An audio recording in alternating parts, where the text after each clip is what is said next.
All right. So, hello everyone, and thank you for being here. My name is Paul D'Ambrosio, and I teach Chinese philosophy at East China Normal University in Shanghai, where the 四海为学 Collaborative Learning Project is based. I want to welcome you to our fourth event of the 2025-2026 academic year and our 62nd event since 2022. Today, we are hosting a book discussion of Professor Elena Ziliotti's Meritocratic Democracy, a cross-cultural political theory. And we have Professors Amy Huiling from Capital Normal University in Beijing. I'll read some comments from Professor Daniel Bell from the University of Hong Kong. And we have Professor Haig Patapan from Griffith University, all here to discuss Elena's book. Our chair today is Isabelle Zhu from Shanghai University of Finance and Economics. It has become a tradition here at 四海为学 to give younger scholars a chance to be part of high-profile academic events by inviting them to take part as chairs or discussants. So if there are any younger scholars in the audience who wish to be part of future events, please email me or type to me in the chat. This event today will be 2 hours total, ending promptly at noon Beijing time. Before getting things started and handing them over to Isabelle, I just want to say a few things about the 四海为学 Collaborative Learning Academic Forum. The 四海为学 Collaborative Learning Project hopes to distinguish itself from some of the less productive conventional practices in contemporary academia. As posted on our website, we are not interested in male peacocks, in jerks, or in any form of egoism or self-promotion. We hope to curb all types of aggressive and look at me, I'm smarter than you, or don't I know so much, and similar attitudes sometimes found in academic exchanges. We might even go so far as to say that we hope to be somewhat of a counterbalance for the negative attitudes often found in blind reviews. While there is a time and a place for anonymity, or at least the appearance of anonymity, communication in academia should have just as much time and place for speaking to one another on more congenial and community-forming settings. The neologism 四海为学, which was created by Robin Wong, is a play on 四海为家, and we hope to keep this idea of 四海为家at the foreground of all of our events. The 四海为学Collaborative Learning Project seeks to accomplish these shifts in orientation during academic exchanges by encouraging productive communication, humble discussions, real questions, and responses that are open and honest. We hope to foster environments where people truly learn from and with one another. So before introducing our chair, I want to once again thank all of the professors for being here with us today, for sharing your book, and for sharing comments and discussion. Our chair today is Isabelle Zhu. Dr. Isabelle Zhu is an associate professor at the Shanghai University of Finance and Economics, where she serves as the director of the translation program. Her research focus is on translation of Chinese classics, with a particular emphasis on Taoist philosophy and the Zhuangzi. She is currently leading a project investigating the cross-cultural reception of translated Taoist classics. Thank you for hosting today, Isabelle. The screen is yours. Hey, thank you, Paul, for your introduction, and good to see you again. So first, I'd like to say good morning and good afternoon and good evening to everyone joining us from different parts of the world. So welcome to our online book discussion, and my name is Isabelle, and it is my great pleasure to be chairing today's session. So today we'll discuss an important new work, Meritocratic Democracy by Professor Elena Ziliotti. So our discussion, as informed by Paul, will follow a structured format. So first, we'll hear from the author, Professor Ziliotti, who present her book for approximately 20 minutes. And following her presentation, we'll have responses from our distinguished discussants, each with around like 20 minutes Within these 20 minutes, you have 10 minutes response and like 10-minute discussion with the author. So we will conclude with approximately 40 minutes for Q&A session with the audience. So we will be keeping like around 2 hours in total to like respect everyone's schedule. So now it is my honor to introduce our author, Professor Elena Ziliotti. So she's an assistant professor of ethics and political philosophy at Delft University of Technology. Beginning in December, she will be joining the Department of Public and International Affairs at the City University of Hong Kong as an associate professor. So her research lies at the intersection of Western democratic theory and comparative political theory, with a particular focus on contemporary Confucian political thought and its implications for democracy, meritocracy, and political leadership. So she received her PhD in philosophy in 2018 through the joint PhD program between King's College London and National University of Singapore. So her work has been published in leading journals such as the Journal of Politics, American Political Science Review, and Contemporary Political Theory. So now, Elena, the floor is yours. We're looking forward to your presentation. Thank you, Isabelle, for the introduction. Thanks for Paul for organizing the event, and thanks to my commentator, Amy, Haig, and Daniel for your availability. I look forward for our discussion. I can share my PowerPoint, maybe? Yeah, I'll try. Okay.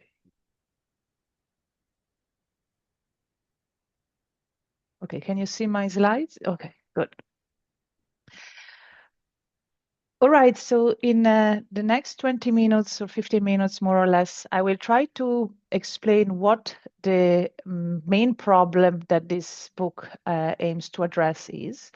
And I will explain also what is the main thesis of this book, what is the main claim that the book puts forward.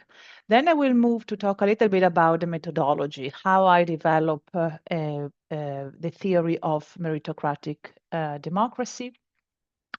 And just for the sake of a bit of the discussion, to have some fun together, after the methodological part, I will do a deep dive in some of the key argumentative moves of the book that are present, that are developed in chapter 6 and 7. So from a more general understanding of the book, we will discuss some important specific ideas in part 2 of the book. And then we will draw some conclusions. Okay, so what's the problem? What's the main issue that this book deals with? It's ultimately the so-called crisis of contemporary democracy. And if you are interested and you are following the academic debate on democracy's crisis, you will already know that there are actually subfields, multiple issues that are at the moment debated and discussed in academia about democracy's crisis. One specific one that concerns many philosophers, both those working in Western political philosophy as well as East Asian philosophy, contemporary East Asian philosophy, is the so-called average voter's ignorance. Many of our colleagues are concerned that the average voter in several contemporary democracies are not up to the task of being a good voter. They lack important political skills or important political knowledge, such that they end up choosing the wrong person, they end up supporting the wrong political agenda. And this ultimately leads to a question on the justifiability of this system that relies on people's opinions and people participation. So what is the justifiability of full democracy? The second point about democracy's crisis is much more, I would say, discussed in political science rather than philosophy, but is still nevertheless quite relevant in academia, is the discussions about the so-called phenomenon of the personalization of democratic politics. If you live in a democracy, you will have already realized on your own that most of our democracies are at the moment led by political leaders. So the political environment, the political debate is really leader-centered. Leaders are have acquired an unprecedented influence especially in their ability of shaping and leading the public debate in one direction rather than another. Most of the time we hear what they say, what they don't say, where do they fly, where don't they fly, what do they dress and what they don't dress. So it's really leader-centered. Most of the political scientists are making this claim. And why this is a problem? Well, it's a concern primarily because democracy is supposed to work well when allows multiple political agencies to interact with each other. So when we have a political leaders, one specific political agency that is leading too much, is having unprecedented influence on the ecosystem, then political scientists are worried. And so this, philosophically speaking, raises a question of whether democracy should have political leaders, and if so, what kinds of political leaders we should have in democracy, such that political leaders work for democracy, not against it. The third corner of the debate, more relevant for at the moment in debates in Western political theory, is the so-called, and political science, is the so-called crisis of political parties. Many scholars are worried that probably because of the issue that I mentioned before, the leader-centrism of contemporary democracies, political parties are losing their function and the influence in democratic politics. And this creates obviously an imbalance in the democratic ecosystem, but it's also problematic because political parties are supposed to play a fundamental function in democratic societies, bridging parts of the populations, a large part of the population with the government, and also playing a communicative role exactly between these two political agencies. So the book thesis is a response to all these three sub-questions about democratic democracy. So it's the development of a new democratic theory, you might say, that addresses these three issues. The first one is a defense of democracy versus an alternative political order that is being presented defended in contemporary Confucian scholarship, the so-called idea of political meritocracy. So I argue that we have good reasons to prefer a full democratic system and versus a form of political meritocracy, which implies this, if not the full, at least the limitation of political equality due to a meritocratic selection system of future political leaders. The second claim of meritocratic democracy is that contemporary democracies need political leaders, and political leaders are a natural phenomenon of democracy and more in general of collective life. So it's difficult to think of a democracy without political leaders. But having said that, I argue that contemporary democracies need a specific kinds of political leaders. These are what I call public spirited leaders to work well. The third claim is that it's a more practical claim. I ask myself, okay, but if we need public leaders, how can we ensure that we have some public leaders, or at least we avoid those who are really self-interested? So here I attempt to develop a practical proposal in order to ensure that we have more public-spirited leaders. And here I go back to the idea of Confucian meritocracy, and I say, well, maybe it might not argue as an alternative or political order against democracy, but it can still inspire, for instance, a meritocratic pre-selection of the candidates who in a political party wants to run for primaries, and then obviously, or later on, if they win, for democratic elections. So this is the content of the book. As you can see, the book has 3 parts. Each part is devoted to one of the 3 claims that I've just explained. Part 1 is about the value of democracy. Part 2 is about the value of political leaders. Here I argue that political leaders play key functions in a democratic political order. And therefore, the question is what kinds of political leaders we need, what kinds of qualities specifically we want to have in our political leaders. The third part is about the value of political parties. Here it's the more practical part of the book where I develop an idea of intra-party ethical screening. So here I argue that maybe we can think of a pre-selection of political leaders within a political party that checks the ethical skills or ethical qualities, or the public spiritness, for example, of future political leaders before they run for primaries. And here the essential argument is that at the moment the pre-selection is already done, not by us, but political party elites. So maybe a random selection of members of the political parties might be better than what we have now, although as imperfect it might be.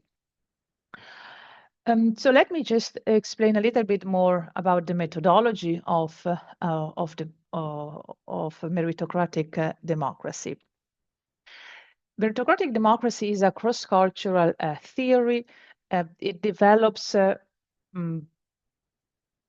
by and through insights that have and ideas that have developed in the past years into a parallel and quite different academic debates, contemporary Western democratic theory and contemporary Confucian political philosophy.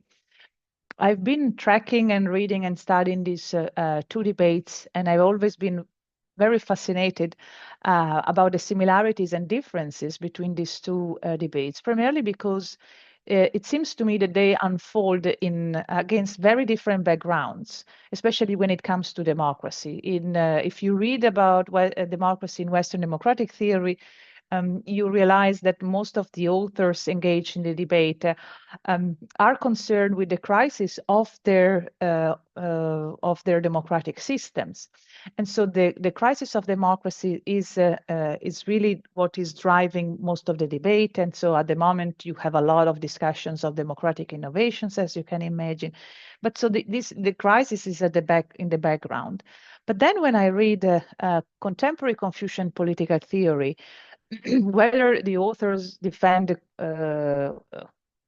political meritocracy or Confucian democracy, I have the perception that we have a different background. That we are concerned more not so much with the present or the past, but rather the future of East Asia, and how the social political changes of East Asia are raising philosophical question of what kinds of political institutions we should have or we will have to ensure that the political order is able to respond to the needs and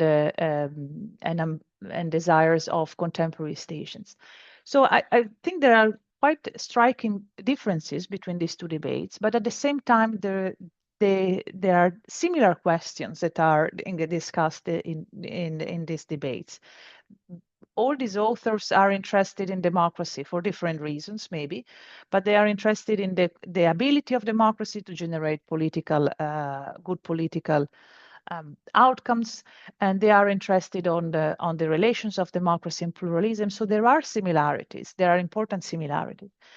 And what the book does is actually to bring insights, so use these similarities to create a new theory. So I'm doing comparative political theory, but I'm not comparing. So I'm not highlighting differences and similarity just for the sake of it.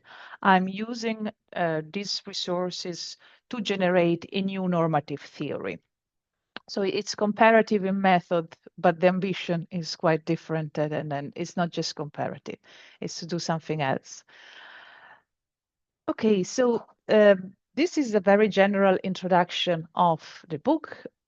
And now for the sake of the discussion, I would like to propose to do a deep dive in one of the main argumentative move of the book so that I can just give you the feeling of what the book is about. And then I'm sure I won't be able to cover everything, obviously, but I'm sure that with the discussion with the commentators, we will be able to engage and to see more aspects of the book. But so let's, just for the sake of the argument, let's assume that you have read part 1 of the book. You have been convinced that democracy can be superior to political meritocracy because of epistemic reasons. And that means that democracy can ultimately generate better political outcome, better or good outcome as understood by political meritocrats. Let's also assume that you were so convinced by part 1 that you have started reading part 2. And so you already read chapter 5, that, and so you got also convinced that democracy needs decent political leaders, such that good political leaders or decent political leaders are a desirable feature of democratic decision making. So now the question in front of us is what kinds of political leaders we need in a democratic system. In particular, what kinds of qualities, what kinds of moral qualities should count as virtues, so as something good in our political leaders. And so the answer to this question is public spiritedness. So I argue in the book that public spiritedness is a precondition for good political leadership. And how do I reach this conclusion? Primarily through a cross-cultural comparative experiment. So I'm inspired here by the Confucian idea of virtue politics, and I assume that many of you will know this concept. But essentially the concept, which is quite complex, but in very general terms, entails that good government can be achieved only if those who are in leadership position are virtuous. So they have specific moral traits. And among all the possible virtues that political leaders should have, RAN is one considered usually, traditionally, the fundamental virtues of good leadership. RAN, sometimes translated as benevolence, or is ultimately the idea that a good leader should have the tendency and the ability to care for others' self-development, as understood in Confucian terms. Now, RAN has also been fundamental for many contemporary reconstruction of Confucian theories of leadership, as proposed recently by Stephen Engels, but also constructions of Confucian ideas of political representation. But I argue in the book that RAN, although obviously fundamental and valuable in the Confucian political system, is unsuitable for grounding a modern public political morality. And the main reason for this is that ultimately most of the people in contemporary societies disagree on moral issues. So they don't, many people would disagree on the fact that we have to achieve, our goal in life is to achieve self-cultivation as understood in Confucian terms. Another issue is that political leaders, once they are in power, they are supposed to represent everyone in society, not just those who disagree with a specific ethical theory. So I argue that if we consider pluralism and multiculturalism of contemporary society, Rand would be an unsuitable virtue for grounding a modern public political morality. But then the question in the book is whether we should discard completely, we should conclude that Rand is ultimately useless for contemporary political theories of leadership. And I argue that probably this move is too fast. Actually, we should think why Confucians support political leaders with Rand. And if we address this question, we will end up concluding that there is something in Rand that can be extremely valuable for contemporary theorizing. I think that what ultimately drives Confucian support for political leaders with Rand is the fact that political leaders must be public spirited. So they have to realize they have to use their power and influence for others, not for themselves. So they shouldn't be self-interested. But then among all the possible collective goals that political leaders can follow, obviously, from a Confucian perspective, you would support a Confucian project, so self-cultivation as understood by the Confucians. Now, I argue in the book that the second part might be problematic. So we disagree on what the right collective goal is in societies, but we don't disagree on public spiritedness. We don't disagree on the idea that political leader shouldn't be self-interested. We don't disagree on the idea that political leaders should use their power and influence for others, not for themselves or their circle of friends and so on and so forth. So just a simple example, in Western societies at the moment, Donald Trump is always on the headlines, and there is a huge disagreement in our societies about this political figure. But it seems to me that most of the debate is on whether Donald Trump is public spirited, whether he has the interest of his people at his heart or not. So we don't disagree on public spiritedness, we just disagree on who is public spirited. Now, if that's correct, that it means that we have something to ground modern public political morality. So public spiritedness can ground an agent-centered approach to selecting political leaders.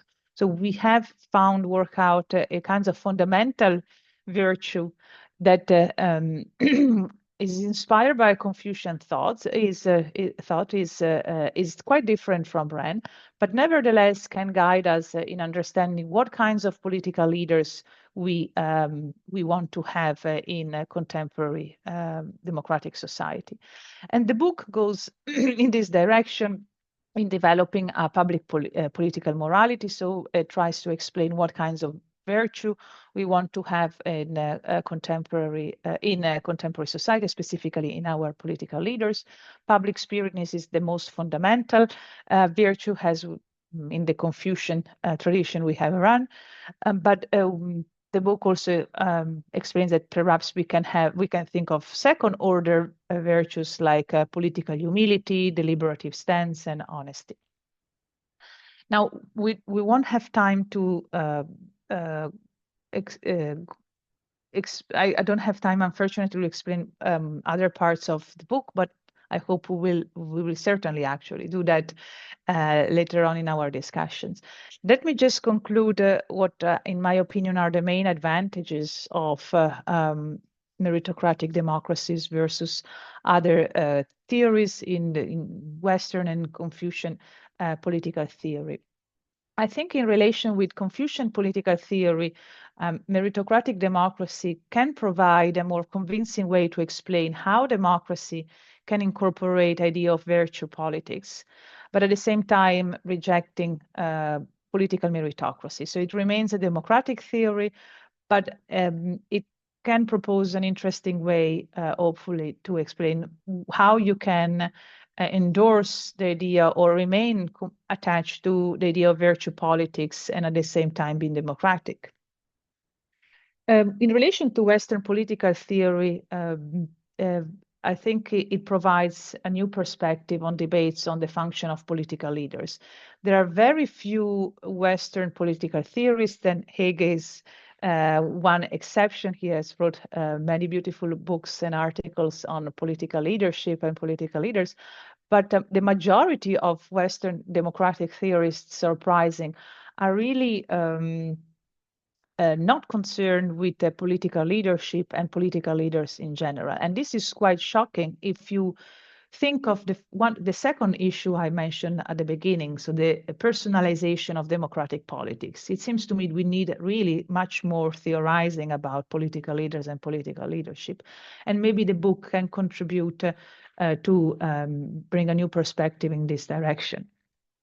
And more in general, I think the book can offer an example of how cross-cultural dialogue can be a powerful method of political inquiry when it comes to democracy.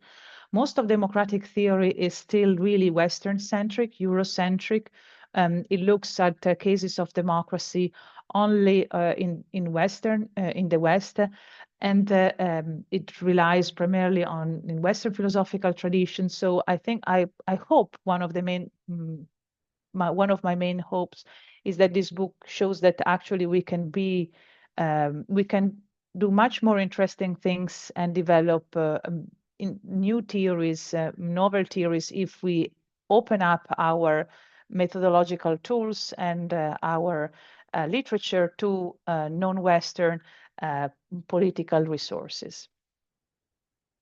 Thank you for your attention, and I look forward to our discussion. Okay. Thank you, Elena, for that overview, for that fascinating overview of your book. So it has given us a great deal to think about. So to start with, I'd like to invite Paul to share several questions from Professor Daniel Bell.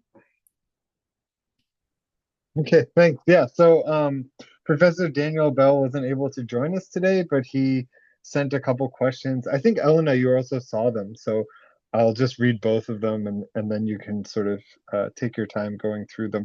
I won't engage in discussion because Daniel's questions, not mine.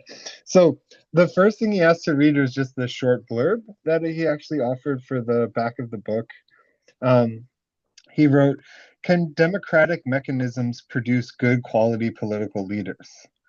Inspired by Confucian political theorizing, Elena Ziliotti's answer is a resounding yes. This brilliant book develops a highly original solution to an ancient problem that is both politically realistic and morally desirable. It is a master class in comparative political theorizing. So, pretty high praise here. And then he has two questions. The first question is, how have your political ideals evolved over the years? Since you and Daniel, co-authored a short comment drawing on your proposal, arguing that voters should have to take a short exam that tests knowledge of the platforms of two political parties. Have you made any changes? If so, why? And the second question is, have any of your innovative proposals to improve the quality of political leaders been considered by political actors as opposed to philosophers, or maybe as opposed to academics? In which political contexts do you think your ideas are most likely to be taken seriously?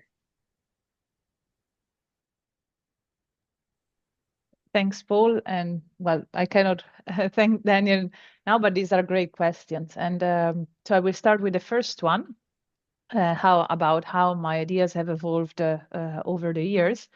And that's a great question because what Daniel says is true. So when I started studying democracy and political meritocracy, it was in 2014 at NUS, when I just started my PhD in philosophy. And at the beginning, I was actually on the other side of the fence. I was really persuaded that political meritocracy was the right way to go, and democracy was systematically, inherently problematic. And so Daniel and I think in 2014, I wrote a short piece for the Huffington Post about exactly the problem of the European average voters and how ignorant the average voters in Europe is when it comes to European politics, and maybe a test on the competence of the would help steer voters in the right direction to ensure that they have enough knowledge of European politics before they choose their representative in Brussels. And so it's true what Daniel says. I was very aligned with his models of political meritocracy already 11 years ago. But then I changed, and I become more and more democratic. And this is because during my PhD studies, so I decided to work on political meritocracy and democracy. I realized that, in my opinion, and Daniel might disagree with this, the defense of political meritocracy is based on a very problematic approach and understanding of democracy.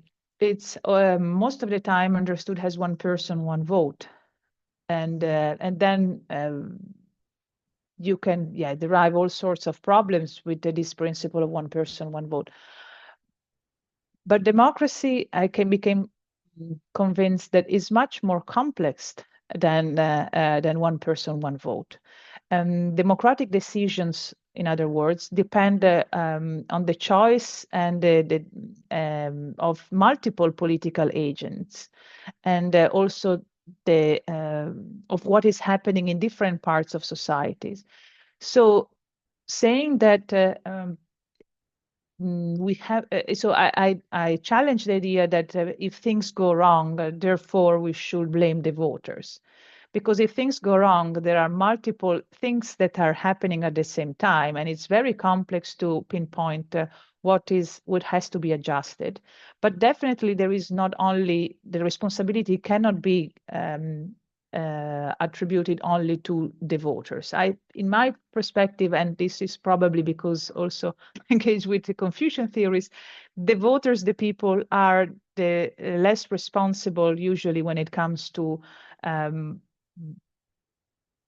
bad political choices. And here I think that you can understand this point in saying who is responsible when a political leader says that we will in an election campaign say we will stop the possibility of having abortion at 9 months, and people is shocked and say, oh well, definitely we should choose this candidate because if that person is elected, they will stop the possibility to have abortion at 9 months.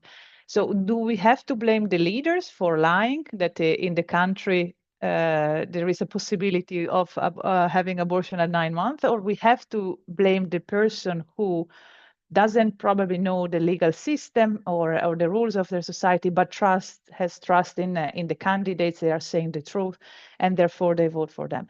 So my opinion is that probably we should blame the person who goes public and saying lying, and so that we should give more responsibility to political leaders for things going wrong rather than the voters. I'm not arguing that political leaders are the main problem in democratic society, but I think when it comes to pinpoint what is not right, what not working well, there is not much emphasis on political leaders, and but there is too much on voters. So in this way, I changed my. This is the way in which I change my ideas, or my ideas have evolved, as Daniel put it, over the years.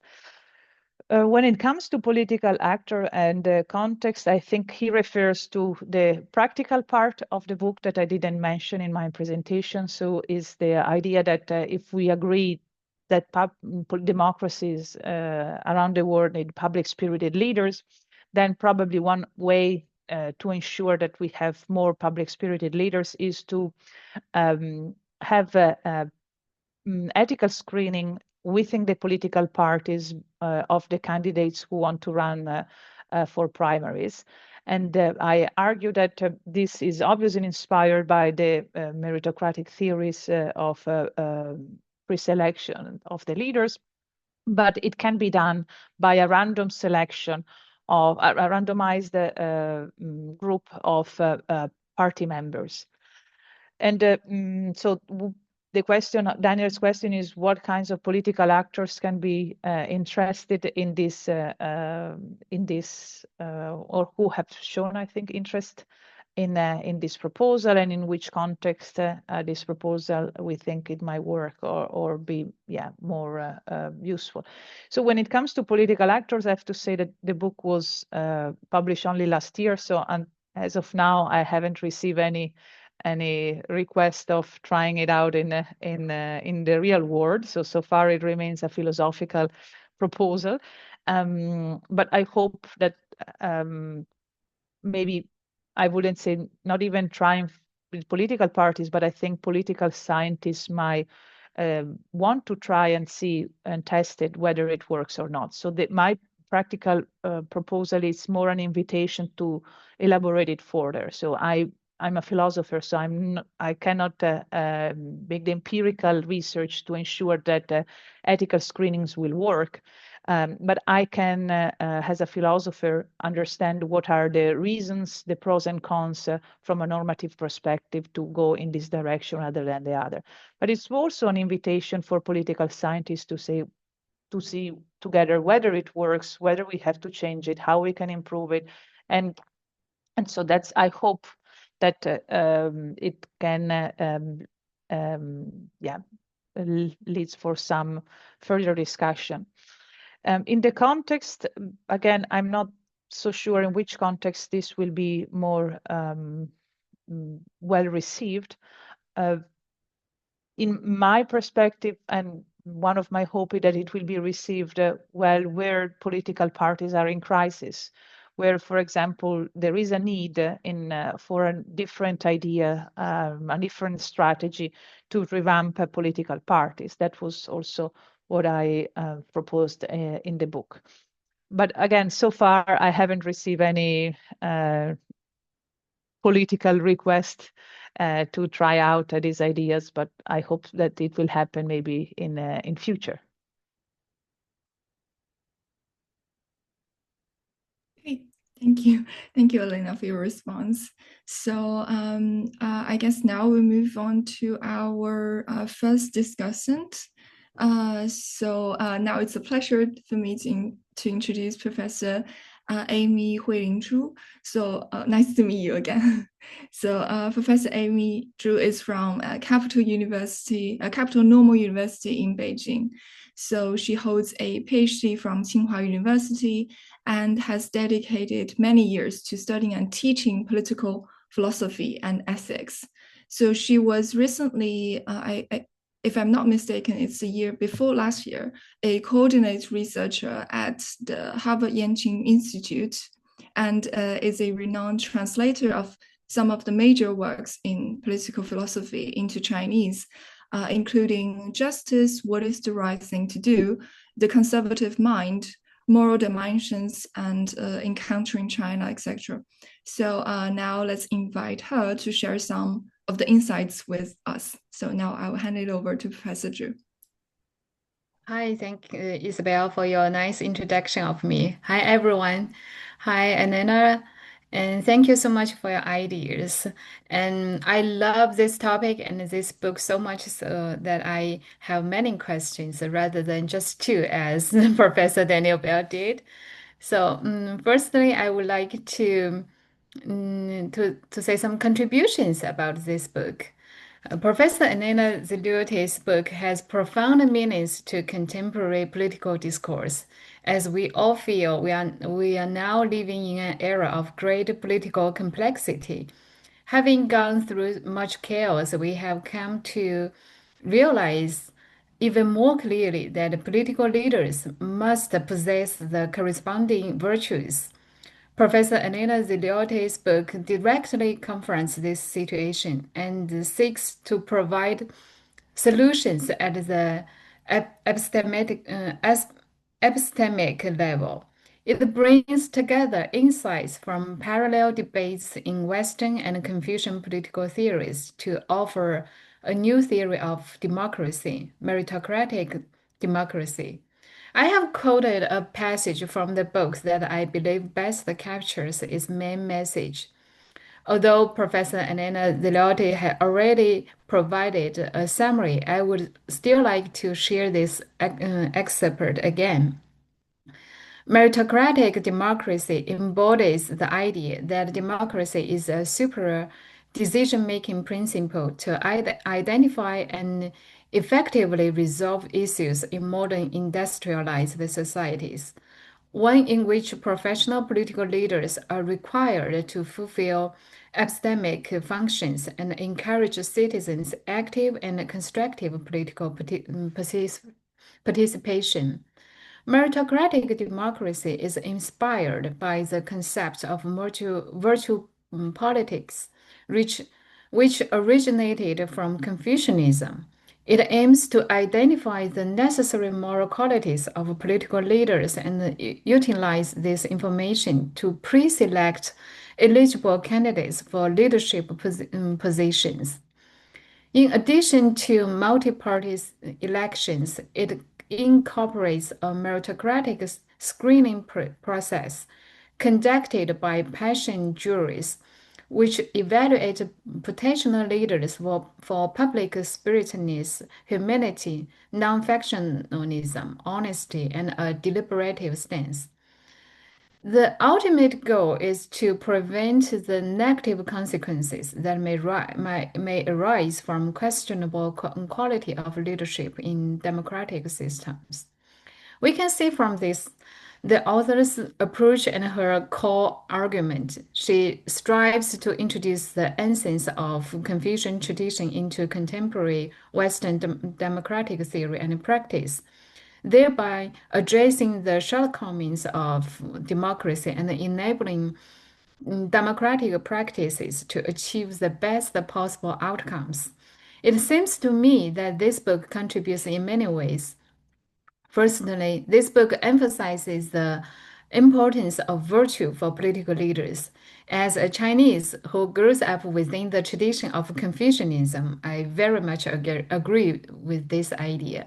And I feel thankful that Elena tries to introduce Confucian virtue politics into contemporary public philosophy. As a new generation of Chinese, we should also do something like this. And she has set a great example for us. We can and should explore many ideas from the Confucian tradition. Secondly, I agree with Elena's idea that this book offers a novel theory on political leaders in democratic societies and first encounter of contemporary Confucian meritocratic ideas with the most recent Western democratic approaches. Meritocratic democracy contributes to generating new insights into the debates on democracy from a cross-cultural perspective, offering a more theoretical framework through which the value of democratic institutions, political leaders, and political parties can be better understood. It also shows why cross-cultural dialogue is much needed in political theory and offers concrete examples of why Western political views must be placed in dialogue with different political traditions. And meanwhile, I also have some doubts or questions based on some Chinese traditional experiments about this book. So I would like to discuss with everyone. From a philosophical or principled perspective, are meritocracy and democracy inherently compatible? Do they inherently have tension between them? In other words, can meritocracy accommodate democracy, or can democracy accommodate meritocracy in principle? Because the spirit of meritocracy is to place power in the hands of those who are capable and virtuous, which may in itself possess an anti-democratic nature. So how can we ensure that those who are selected and possess virtue will continue to respect democracy after they assume political power? And then when conducting ethical screening, what specific criteria should an intra-party jury use to select candidates? Of course, this book identifies several key virtues as standards for selection, just as Anna listed, like public spiritedness, humility, non-factionalism, honesty, and deliberative stance. So my question is, are these the only aspects being evaluated? Or to put it another way, is the assessment limited solely to the realm of virtue? Does possessing this virtue alone make someone a good political leader? Do they also need to possess certain capacities or competencies? For instance, as Elena also mentions in chapter 8, I remember, Singapore takes into account technocratic abilities and academic excellence when selecting leaders. Similarly, in Asian China, the selection of officials and even today's civil service examinations assess both moral character and practical governance skills. Therefore, what dimensions or aspects will be included in the evaluation process under a meritocratic democracy? Will it cover not just virtue but also ability, knowledge, and practical competence? And my another question is Professor Elena Ziliotti explicitly states in the books that ethical screening within the party is conducted only at the inter-party level, not at the national level. She repeats many times in this book. But my doubt is, since different political parties have different interests and values, how can a political leader be selected who is capable to all parties? And do different parties have different values and moral standards, or do they have same ones as listed above? And the focus of meritocratic democracy lies in democracy. The books, just as the book says, meritocratic democracy satisfies the claim that democratic institutions ought to have the final say and can also ensure that elected future political leaders work for collective goods.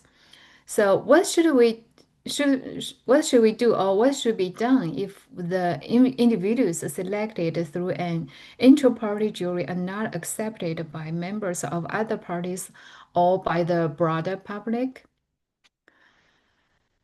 So I, based on my understanding, an important feature or strength of this book is that it does not merely discuss the importance of virtue for political leaders, political life, and political outcomes at the theoretical or principle level.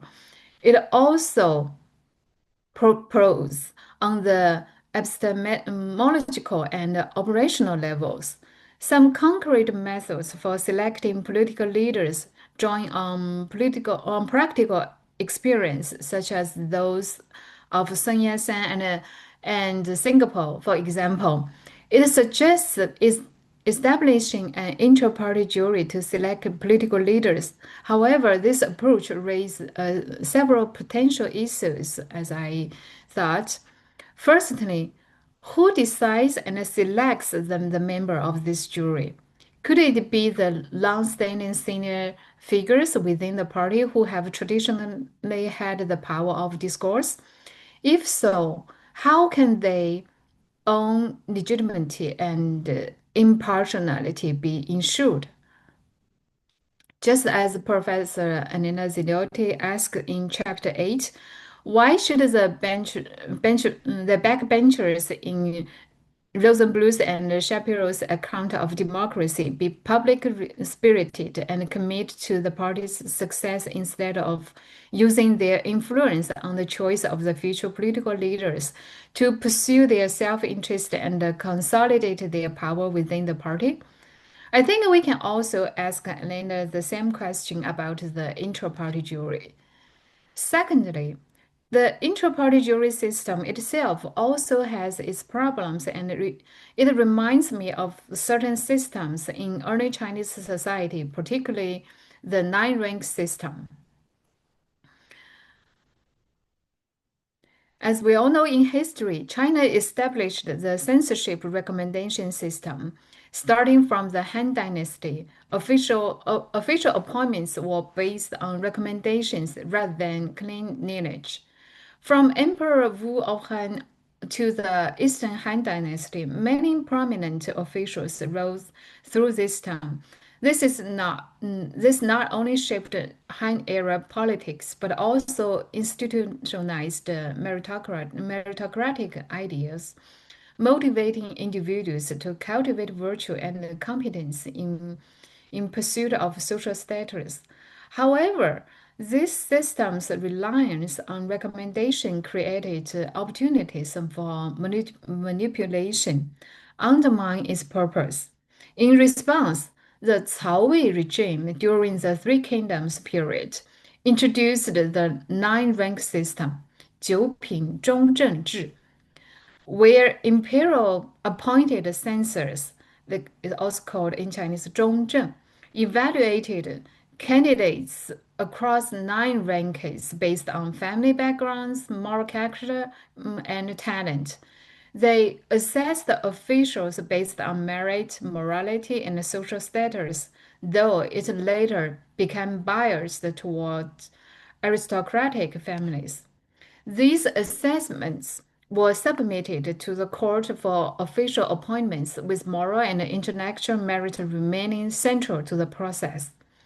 By the Sui dynasty, however, this system increasingly prioritized the aristocratic lineage over merit, leading to reforms that established the imperial examination system, 科举制, to promote objectivity.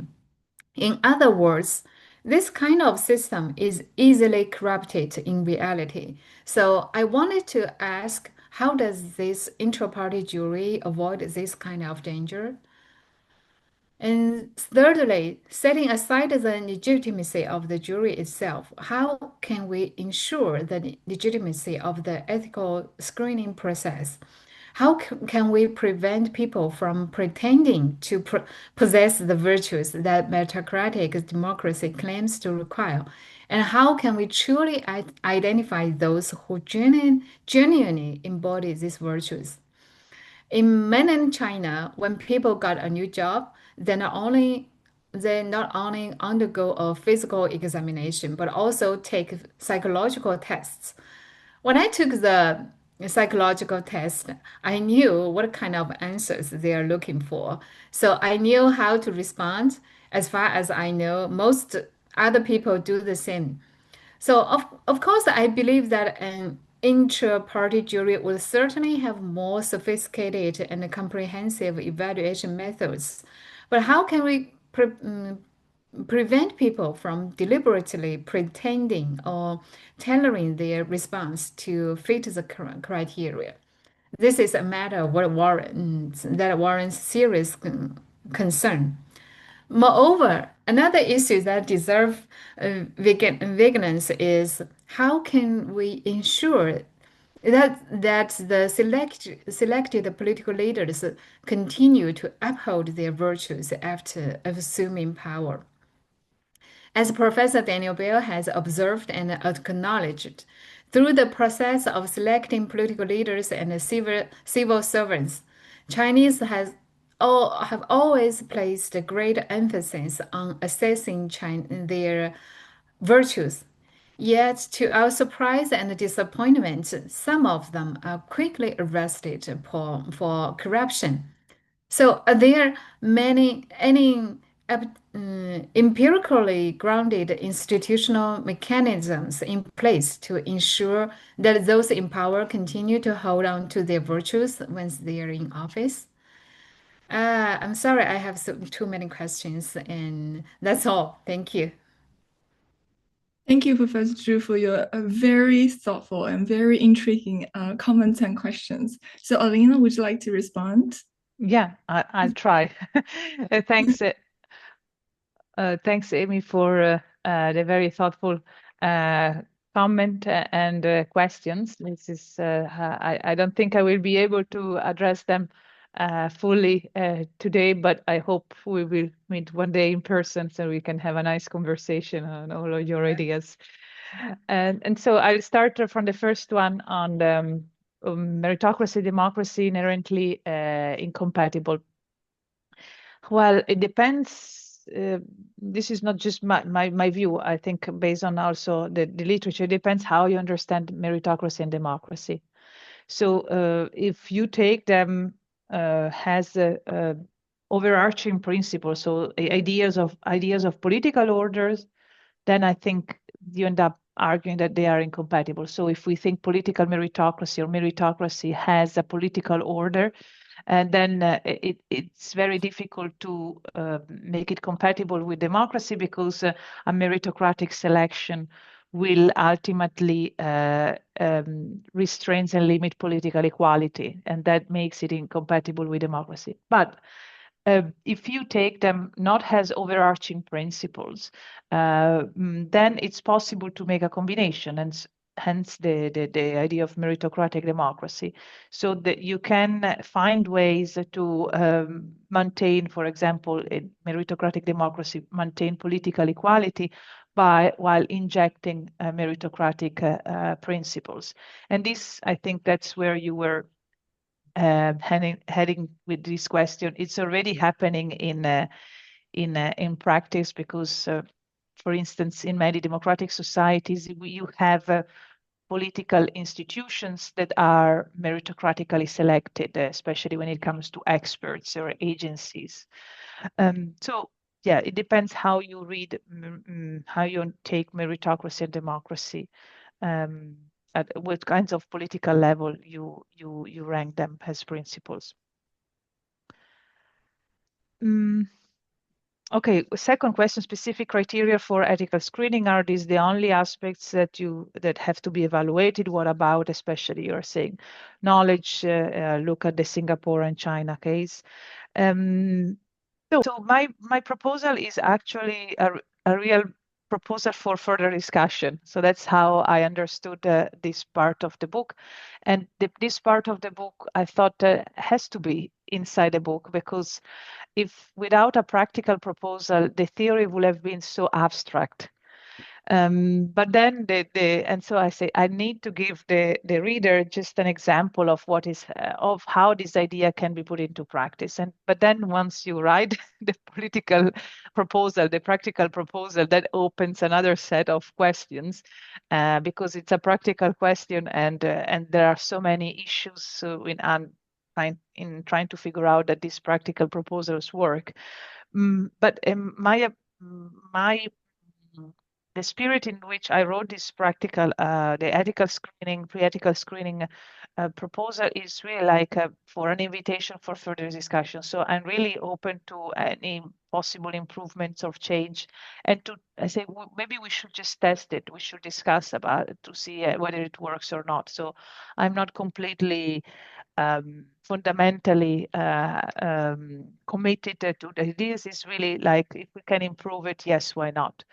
The reason why I didn't mention knowledge, and you are right in pushing me in this direction, is because I thought, based on my observation of in contemporary politics here in this part of the world, is that the knowledge is not the main problem when it comes to bad political leaders, because even if you are ignorant and not so much expert of politics, you can always have excellent experts that can advise you if you want to be advised, if you want to learn how things are, and you want to make it right, and you want to create good policies. The problem is whether you want to do that or not. So that's why I was more focused on the character traits. That's why I was looking for the virtues. And so, but this is not because I deny the importance of knowledge. I just thought that it was not the main pressing problem with bad leaders at the moment. I would love to hear your response, but maybe later in the Q&A if we have time on this. And when it comes to, oh yeah, excellent, different parties, maybe different interests, different moral standard. What is happening if this is not the result is not accepted by the public or other parties? So here maybe, and this is a way also addressing more than one question at the same time, is that for me, the choice was if there has to be, if it makes sense to have a pre-selection of political leaders, who should choose? One obvious option was make it a random selection of people, not just members of the party, of the people. Another was has a random selection of party members. So I'm not talking about party elite, but I say party members. Any members of the party can be randomly chosen and selected to be part of the jury that assess the qualities of the political leaders. The reason why I went for the party, and I understand why people think that is a very weird choice, and I discarded the members of the public, is because I thought that it's true that party members are usually biased towards their parties and towards their political shared political principles. But if a random selection of the public would be more problematic, primarily because if I'm from a certain party and I'm invited to assess the future candidates of another party that I hate, that I disagree with, I will probably be more inclined to stop that candidate, because I have this interest, I have my vested interest in doing so. So I was influenced here by the theories that say that party members are obviously polarized and they have their problem when it comes to deliberation and so on and so forth. But we have empirical examples that show that members of the party in a small group can actually deliberate. So I want I want to have a jury that can actually deliberate, not just discuss, but deliberate. So think together what is the right course of action to take. And if there is enough common ground among political parties, there is more common ground among members of the parties than members of the public to probably ensure a good deliberation on future political leaders. So this is why I was looking into. I chose to have to propose random selection of party members, and this has to be a bit what you were saying before, is also the legitimacy. So if I take out the pre-selection from the political party, then it all opens a question of legitimacy of this pre-selection. If you keep it inside the political party, you don't really change much the game, because there is already in place a pre-selection in democratic system of the candidates who run for primaries. And is actually worse than what I'm proposing, because most of the time is in the hands of the political party elites. So my benchmark also is very low. I'm just proposing something that is better than the status quo. And as long as maybe we have good reasons to think that this proposal is a little bit better than a selection by party elite, then why not? We can think about it. We can discuss about it. So my benchmark is not high. I don't think we will find a way, if we go for this system, to find the perfect public spirited leaders. And yeah, finally, about the final question, continue to have virtue after many years that they are in powers. Yeah, that's an excellent question. And but that would be good reasons to have elections, right? Because if we are in a democratic system, these people will have to go through the same process again and again every time there is an election. So every 4 years, for instance, or 5, whatever is the democratic system in place, they will have to go to the same screening. And so this might be a good one possible good thing of election cycles, that they will have to be screened by the parties again and again. I think I managed to say something about all your points. Professor, I want to give a quick response as well to Elena's response? No, I'll say something maybe in the Q&A. Okay. So now it's time to move on to our next discussant. So our next discussant today is Professor Haig Patapan. So please allow me to first introduce Professor Patapan first. So Professor Haig Patapan is professor in the School of Government and International Relations, Griffith University, Australia. His research interests are in democratic theory and practice, political philosophy, political leadership, and comparative constitutionalism. His recent books include A Dangerous Passion, published in 2021, on the role of honor in political leadership, and Modern Philosopher Kings, Wisdom and Power in Politics, published in 2023. So now we are very fortunate to have his perspectives in this discussion. So Professor Patapan, now the floor is yours. Thank you, Isabelle, and thank you, Paul and Elena, for inviting me to this very rich and fascinating discussion. It's a real pleasure, actually, to talk to everyone here about the book, because it's, I think, quite a remarkable achievement, as other people have noted.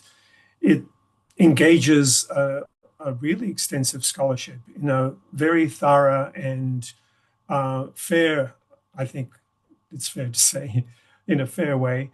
And importantly, as lots of people have noted, it undertakes comparative political theory. It tries to learn from both East and West to see if both traditions can inform this particular problem of modern democracy, as Elena described it in the first slide with the 3 points that you noted.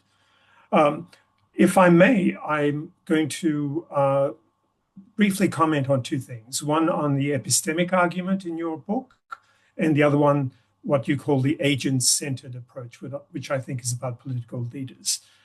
Before I do that, I'm mindful of the fact that I'm following very talented people who've already talked extensively about your book, so apologies if I don't meet their very high standards. A very brief comment about the epistemic argument. As I was reading it, I wondered about why it was peculiarly or specifically Confucian. So in a Confucian meritocratic sense. The reason I'm asking this is because as I read through it, I thought many of the arguments were anticipated or were identical to the critiques made in Western theory about the role of the people. So here I'm talking about some Italians. I'm talking about Pareto, Mosca, Michel, who actually, I think, draw on Machiavelli's distinction between the few and the many. So I wondered what was specifically Confucian about the critique, as it were.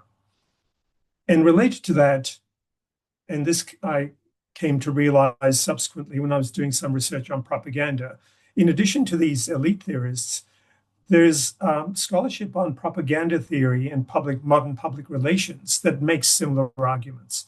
Here I'm thinking of Gabriel Tardet, Gustave Le Bon's The Crowd, Lippmann's Public Opinion, and the most notorious one, I suppose, would be Edward Bernay's propaganda. So this was one question that came up to my mind, whether this was a contemporary challenge or whether it's been in democratic theory from a very long time, and indeed became more prominent early 20th century with the rise of the democratic voting public and the power of the public post-war especially. So that's the first comment about the question about the epistemic argument. The second observation, it's rather delicate because you have been very generous in citing our works a number of times. I think one of the virtues you noted of leaders is humility. So I'm going to try to be very humble, which in fact is a sort of bragging, isn't it? Trying to say I'm going to be humble. In any case, clearly I favor and endorse your approach to the agent-centered understanding of democracy.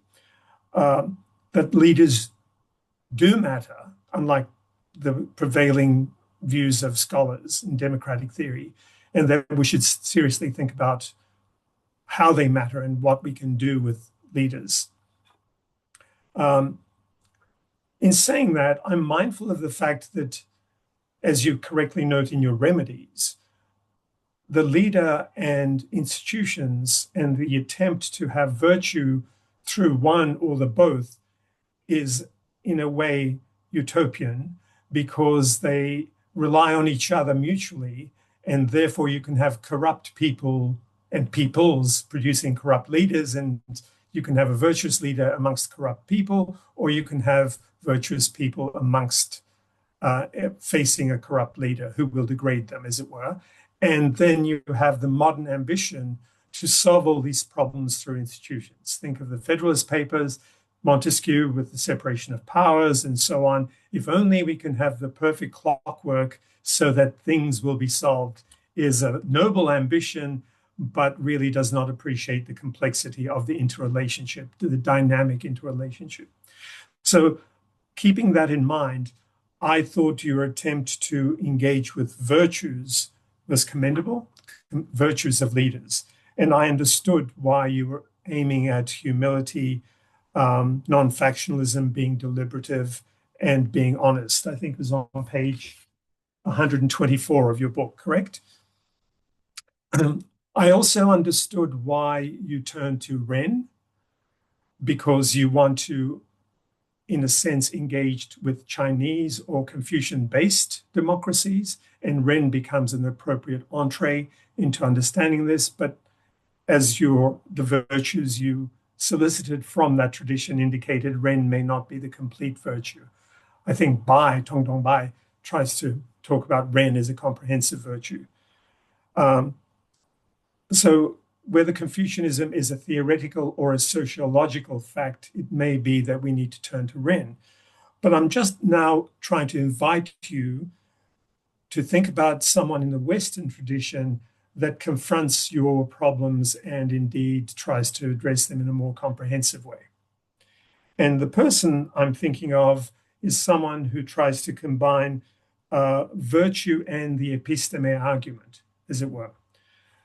So it's no surprise that I'm going to suggest Aristotle, the great theorist of democracy, one of the original ones after Plato. You mentioned Plato in your book, but Aristotle, of course, becomes the comprehensive philosophical examiner of the regime of democracy and its variations, and how it differs from the polity, and how it differs from, of course, monarchy, tyranny, et cetera, in the politics and in the economic ethics. So he's, in a way, the first theorist of democracy, although Plato would claim to be the first in this respect. So if I can just come to the epistemological argument, Aristotle, I think, would help you here, because, as you know, he has a famous combination argument in the Politics, Book 3, where he says, each person may be lacking in virtue, but if we combine everyone, then the many becomes like a human being with superior abilities. So in a way, Aristotle anticipated the contemporary epistemic arguments, it seems to me. Indeed, he goes on to say, gives the example of a meal where many people have contributed being much richer and more sophisticated than a meal prepared by one person. Of course, there are a number of challenges to these things. I'm just outlining his claim. Importantly, he says that the many are good judges, even if they're not good leaders, as it were. So that's why he claims that people are good judges of music and poetry. In other words, the people may be very good at deliberating and judging, even if they're not initiating processes. So I may not be a good chef, as you said, Ellen, in your discussion about expertise, but I am a reasonable good judge of a meal I'm eating, whether it's too salty, too sweet, and so on, putting to one side my peculiar palate, which may like one or the other, and so on. In addition, I think the epistemic argument that Aristotle mounts provides a valuable tool for your book when you, in passing, talk about the dignity argument, the honor argument of being a democratic citizen. And I'll just give you one quote from Aristotle. He says, the reason why we should have many involved in ruling, as it were, he says, when there exist many who are deprived of prerogatives and poor, the city is necessarily filled with enemies. In other words, his claim is that there is an additional benefit of regime stability if people are taking part in the regime in whatever minimal epistemic way we may see it.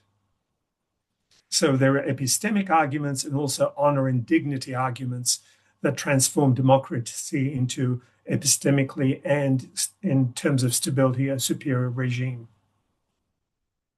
Now, I want to go to the merit argument and Aristotle.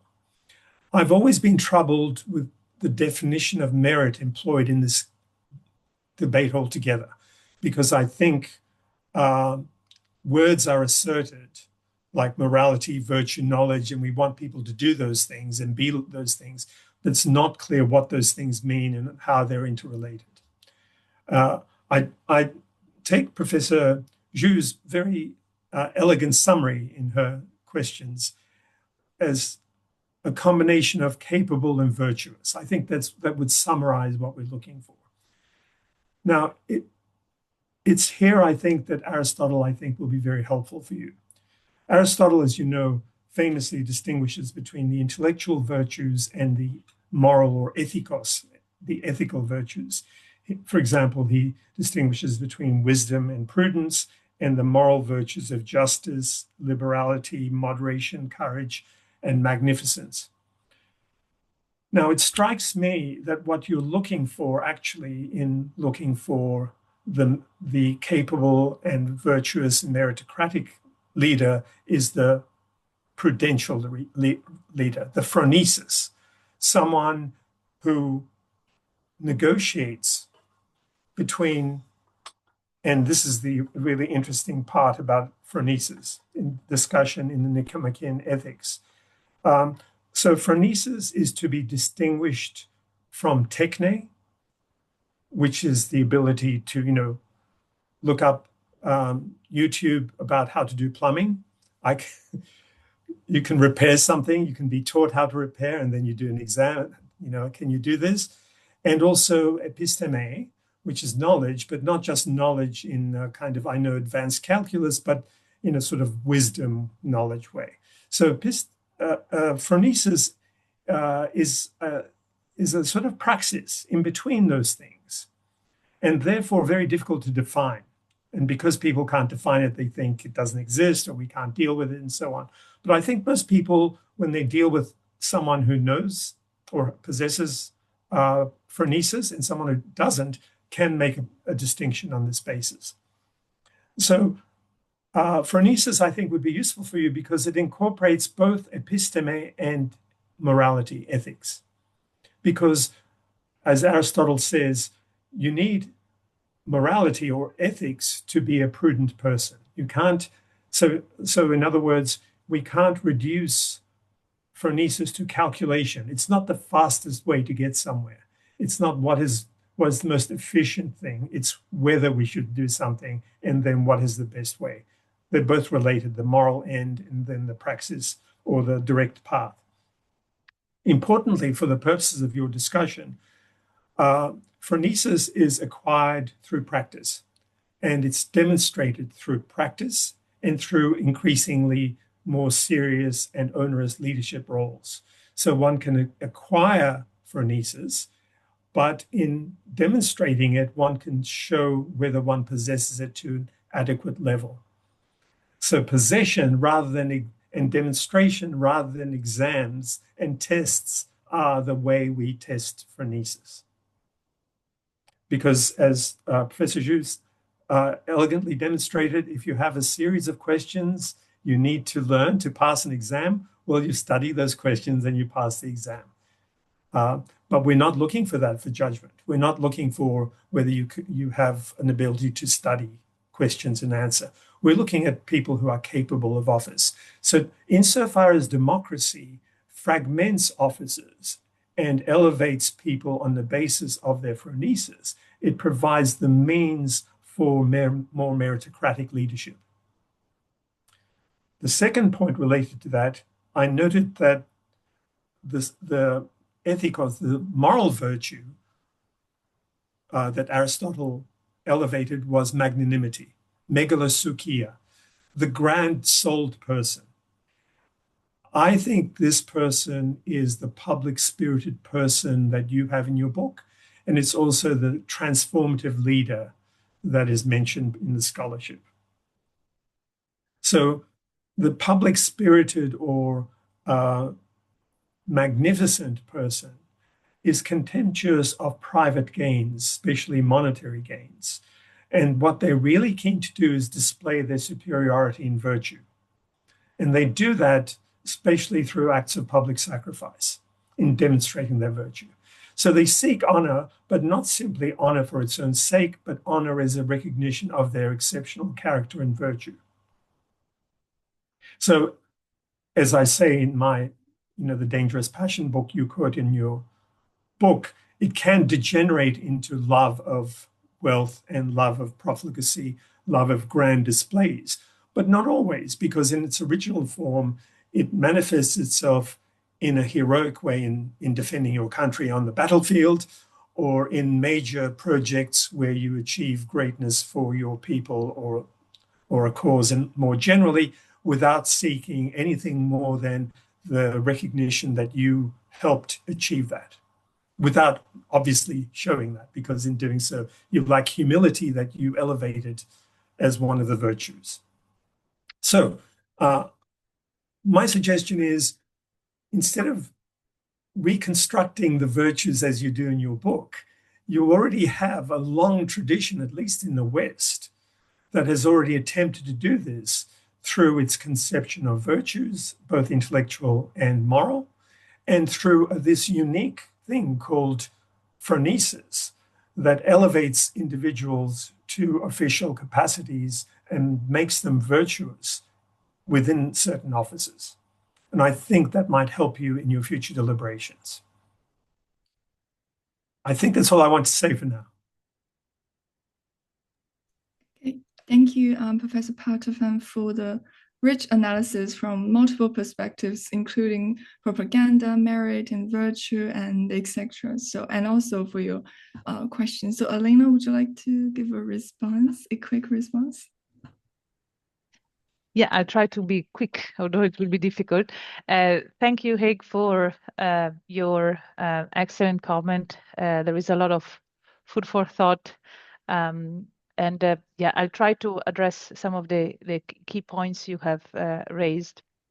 Thank you so much. When it comes to the epistemic argument, why is it Confucian meritocracy? Well, this voters, the skepticism about the voters of the many, so Confucian, so to say that, because it isn't already been hasn't been in democratic theory for a very long time, and you cite elite theorist and propaganda scholarship. Yeah, it is true. So it's not is not unique to contemporary Confucian political meritocracy and meritocratic theories. And I think to be honest, most of the Confucian political meritocratic scholarship on the limits of the average voter draws actually from Western Western discussions. They might not go to elitist theories, but they definitely directly cite Jason Brennan or other contemporary authors that develop very similar claims.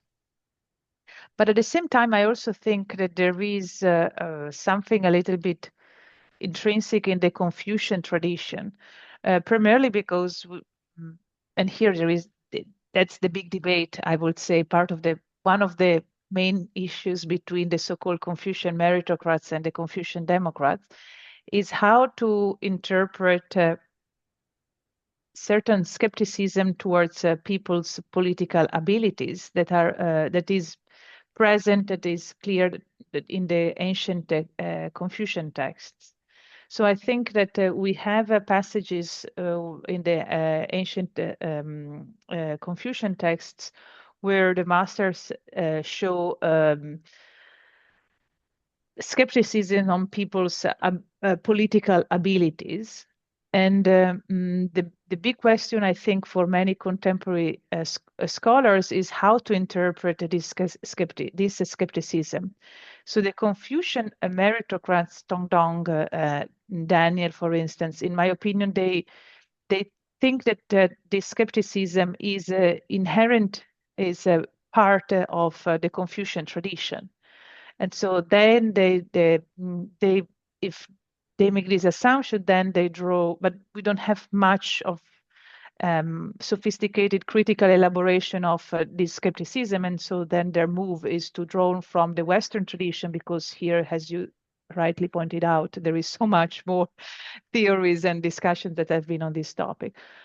But yeah, there are other Confucian, the so-called maybe Confucian Democrats, that think that the skepticism is much more contextual. So in a sense, it depends on the historical, cultural context in which these texts were written.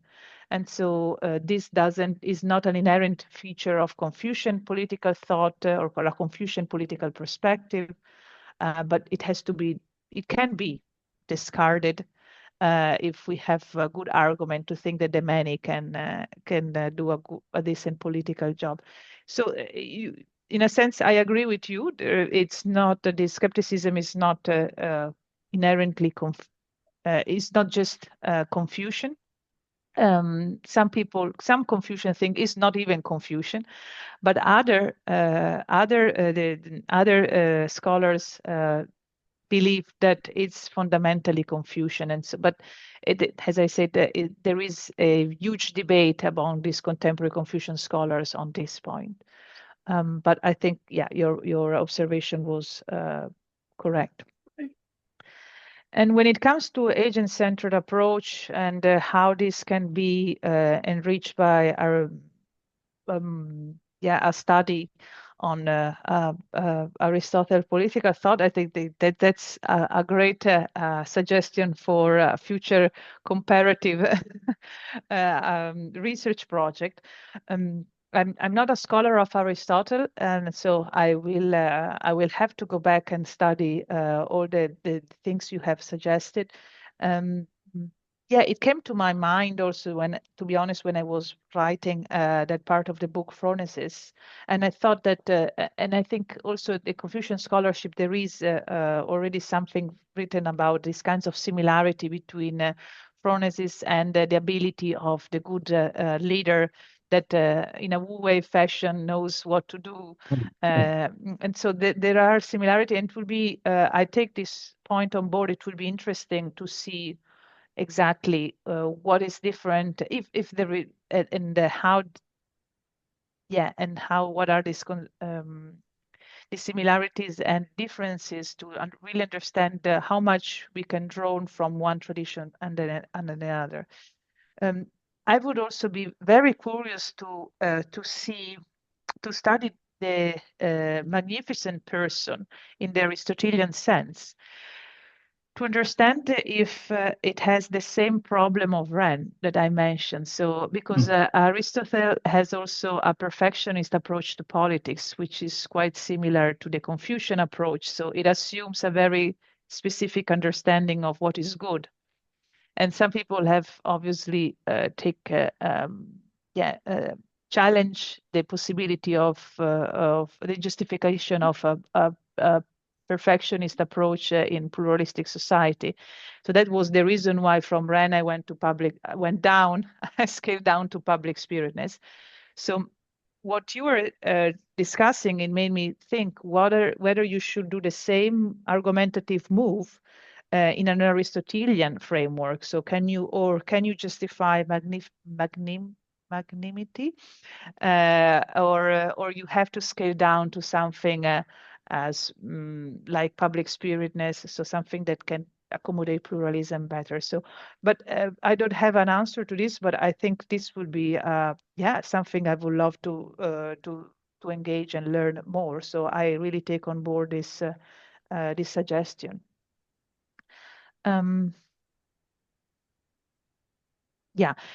Just one, maybe if I can just take few seconds on the points on the aggregation argument in Aristotle.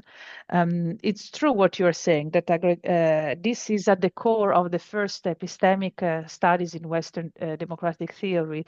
Helen Landemore draws significantly from Aristotle's argument of the intelligence of the many. The reason why I don't directly engage and draw from this, because I think it's too abstract in a sense, is not really easy to make a connection with contemporary democracy, because contemporary democratic society are much more complex, and they involve much more multiple political agencies. So I'm more and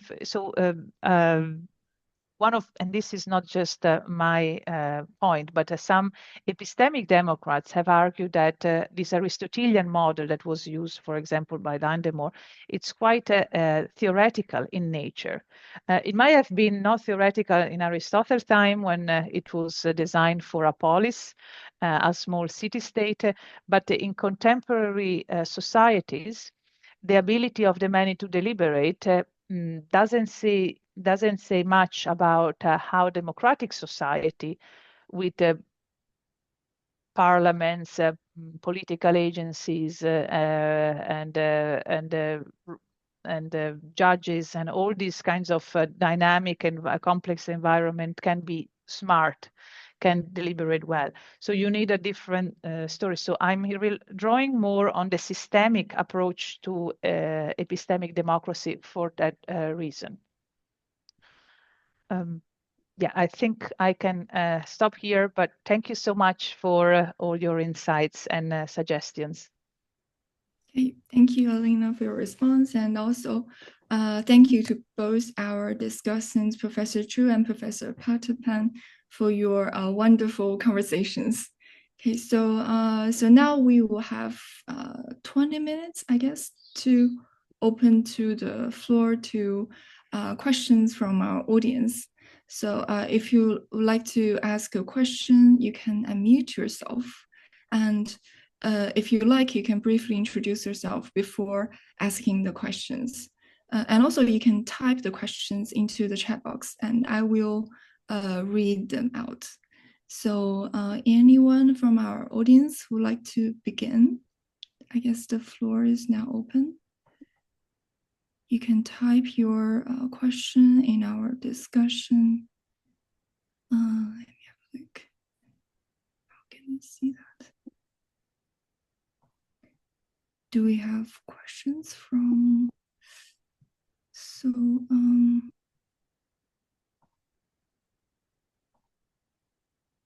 yeah, okay. So you can send your questions into our chat box, or you can just simply unmute yourself if you like.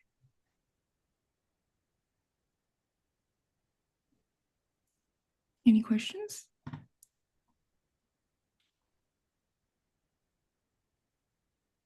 Okay, so I guess we will have some time for our audience to type their questions if they want. So to start with, I personally also have a question because I'm not at all an expert on democratic theories or meritocracy. So as I listened to Elena's introduction, I'm very much interested in this thing called agent-centered approach. So if I'm not mistaken, or as far as I can understand, I think this approach to political selection, it prioritized the moral character, virtues, and also, as you mentioned, the intention of the individual, right? So this person should be to be selected should be motivated by public spiritedness, as you mentioned, instead of self-interest, like fame or wealth or power itself. But this approach, to me, it seems to be a lofty goal. Like seems to be pretty idealistic. So my question or my concern is, how could we possibly move from the ideal of it to a practical method of evaluation? So how can we evaluate or assess the like whether a leader really does have this agent-centered approach? Yeah, that's my question or concern. Yeah, that's a great question, because gives me also the opportunity to address some of the points that Haig and Amy raised that I didn't mention to address before. So as Haig was saying, that there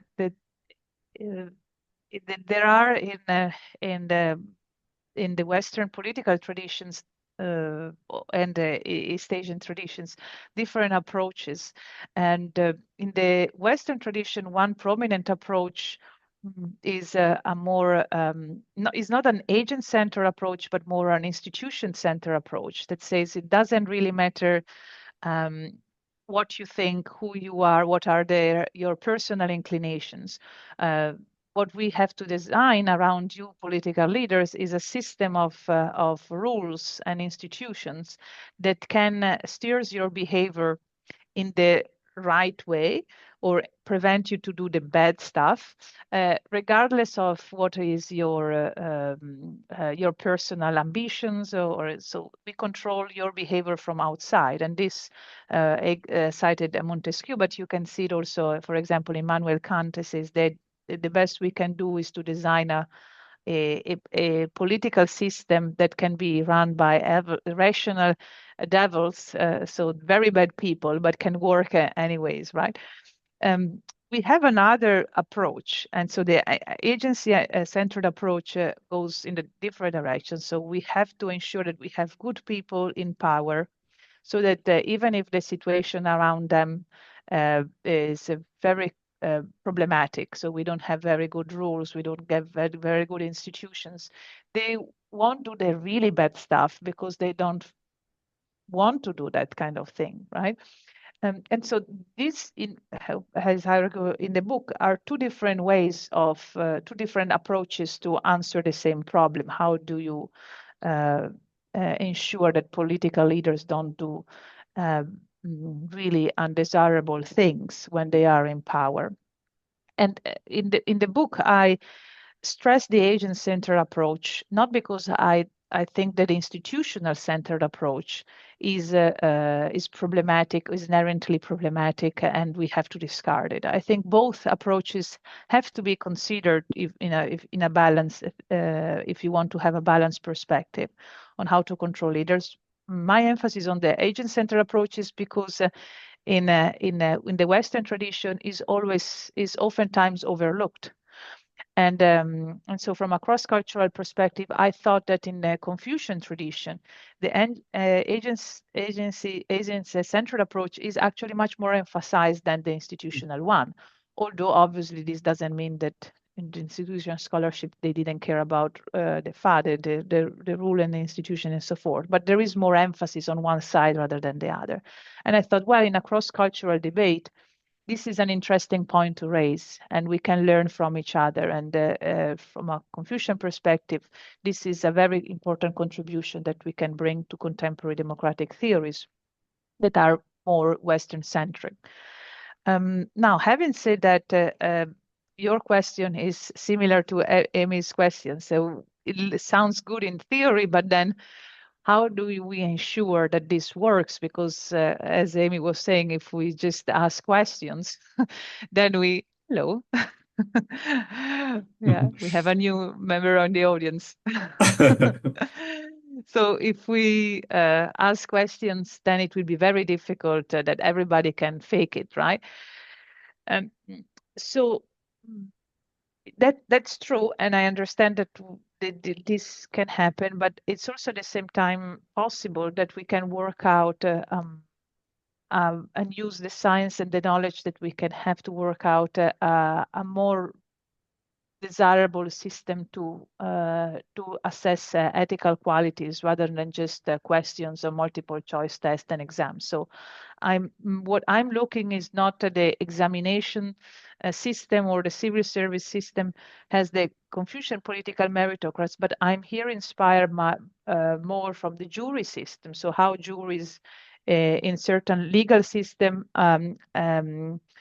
have to make a choice on very difficult cases when they have to assess the moral qualities of people. So I think there is much more material that can be interesting for us rather than examination system. So here I'm with you, Amy and Haig. And so my main point, it was first to ensure that this jury can deliberate, and also that can have access to all the knowledge that we have and then on these issues, so on how to judge people's characters. And so here I mentioned in the book, for example, knowledge in psychology or in other scientific fields. So I think this is not going to be perfect, not going to be 100% reliable, but it might be the only thing that we can do, and it might be better than questions, multiple choice test or exams. So it's a modest, yeah. May I make a suggestion on that? I've always thought that the Confucian attempt at calligraphy and poetry and so on was an attempt to refine the human soul, to develop certain skills of moderation and all the virtues that we've discussed. But we can also, I think, combine it with rituals, which are institutions to develop skills, et cetera, in the Confucian tradition. In the spirit, Elena, of what you were saying, I think it's also useful for your purposes, for your argument, to broaden out to social organizations. So how do we assess or evaluate the judgment or the phronesis or the excellence of someone? Well, if from an early age they took part in local sporting associations, if they initiated charities, and they built up websites to do this or that, and in turn elevated and took on more responsibilities, public responsibilities that didn't involve money making but contribution, that becomes an organic way of determining their public spiritedness beyond official political channels like jury duty and all the other things that you've mentioned. So I think if we adopt a comprehensive Confucian approach which looks at rituals, character, and social context, and the Western institutional, and combine them in the spirit of your book, you can show how there are many avenues for discerning disinterested, public-spirited leadership. And the secret, I think, then becomes how do we nurture them and incorporate them into a higher office? Yeah, absolutely. So I think that will be also, it will be dangerous to just focus on one criteria, because each criteria, it's going to be limited power. And so diversify also is not just the CV, but look also at your past. So what you have done, how did you do it, and what people have said about your experience. That definitely has to count. And rituals, I agree with you. So there is a really difficult question for rituals, how for contemporary Confucian scholars. So how much you want rituals, how much role rituals can have in your contemporary theory, given that, not all, Confucian rituals are to a certain extent gone or practiced in very limited spheres. But there is something I think that can be, especially in certain contemporary societies where there are no more rituals, that should be considered, and we should think how we can bring back this idea especially to moderate public sphere. I don't think rituals should be seen as restrictions. They should be seen as banisters, as things to help people climb up, as it were, so that when you're in superior command, you don't need them anymore, but they help you when you do. Think of the rituals associated with funerals or weddings and all those other things. They're designed to, some people say they restrict your freedom, but in fact, they also help you if you don't want to do certain things. In the intrusiveness and all those, the time to grieve and all those other things, they're valuable because they protect you from all the world, as it were. So rituals, I think, should be profitably seen as opportunities for growth rather than restrictions. I know that's a very undemocratic way of looking at it, but I think even democracies, in important respects, permit and allow rituals. I mean, the problem is that in contemporary democracy at the moment there is no restriction. So, and we are experiencing the problem of this, and so that makes you think, well, we need some certain rules, public rules of engagement, because without rule of engagement, the situation, it's very difficult for democracy to work. And so that's, I think we should probably go back to rethink rituals and trying to understand how it can be reconsidered and maybe just expanded also outside of the Confucian traditions, and if we can learn even from the West something from it. So I completely agree with you. For Aristotle, ethics is habit. So there is something in us, but habits help us bring it out until we don't need the habit because we are informed about the purpose of it. But, when you tell a 5-year-old, don't steal, you don't sit down and have a Kantian conversation about the categorical imperative of lying and cheating. You say, don't steal, don't cheat, don't lie. But after a while, you explain to them why you don't do those things. So habit is the foundation. It's like a protection that will, after a while, be replaced by judgment and reasoning, at least for Aristotle. I think also in the Confucian tradition, it's the same approach. But maybe we should ask also others what they think about it.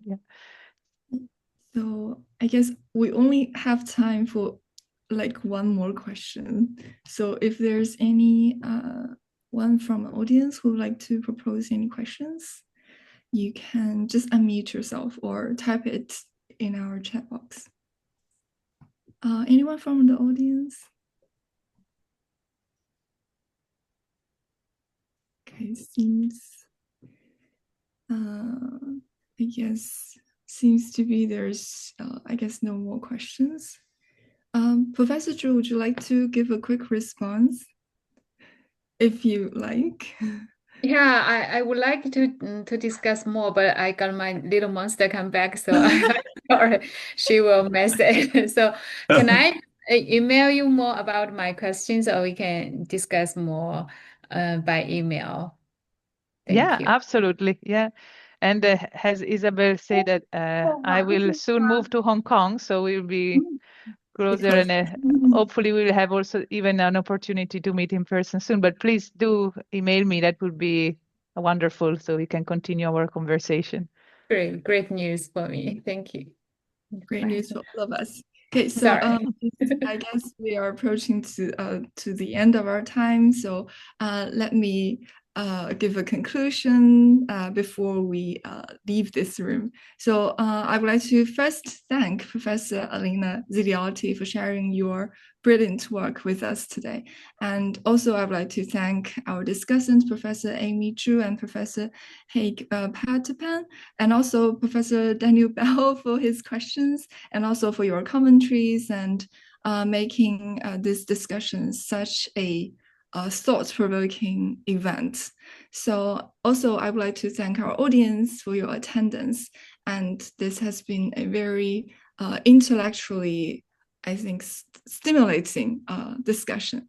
So in the end, I hope you guys can enjoy the rest of your day and have a nice weekend. Okay, I guess Thank you very much. Thank you very much. Thank you for everything and for the discussion. Thank you, everyone. Bye-bye. Thank you.